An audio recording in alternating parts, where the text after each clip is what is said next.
అనకాపల్లి జిల్లా ఎస్ రాయవరం మండలం చిన్న గొమ్మలూరు వద్ద రోడ్డు ప్రమాదం జరిగింది. పెనుగోలు ధర్మవరం రొయ్యల పరిశ్రమకు చెందిన బస్సు అదుపు తప్పి రోడ్డు పక్క పొలంలో బౌల్తా కొట్టింది. ఈ ప్రమాదంలో 32 మంది మహిళా కార్మికులు గాయాలయ్యాయి.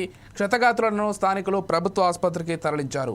వీరిలో 12 మందికి తీవ్ర గాయాలు కావడంతో మెరుగైన చికిత్స కొరకు అనకాపల్లిలోని ప్రైవేట్ ఆసుపత్రికి తరలించారు.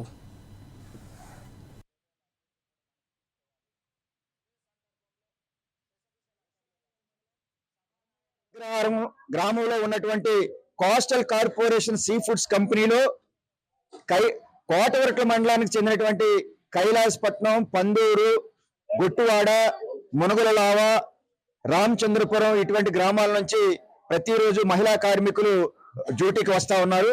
అందులో భాగంగా ఈ రోజు ఉదయం తెల్లవారే 4 గంటల షిఫ్ట్ కి కోటవరట్ల మండలం నుంచి బస్సులో బయలుదేరడం జరిగింది. ఆ బస్సు ఎస్ రాయవరం మండలం చెనుగొమ్మలూరు దగ్గరకు వచ్చేసరికి మరి ప్రమాదవశాత్తు పక్కనున్నటువంటి పొలాల్లోకి పల్టీలు కొట్టడం జరిగింది.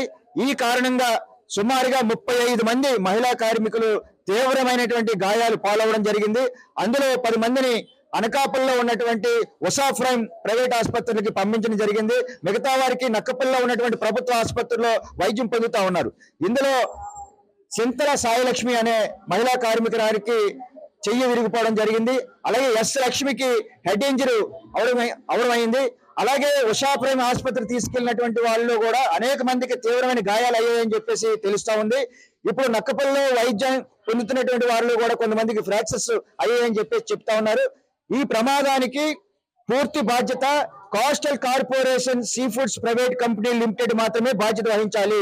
వీళ్ళందరూ కూడా పట్టుకూటు కోసం రోజుగా ఇక్కడికి వచ్చి డ్యూటీ చేసుకున్నటువంటి మహిళా కార్మికులు ఈ రోజు ఈ రకంగా జరగడం వల్ల వాళ్ళు డ్యూటీ కోల్పోయి గాయాలు పాలయ్యి ఇవాళ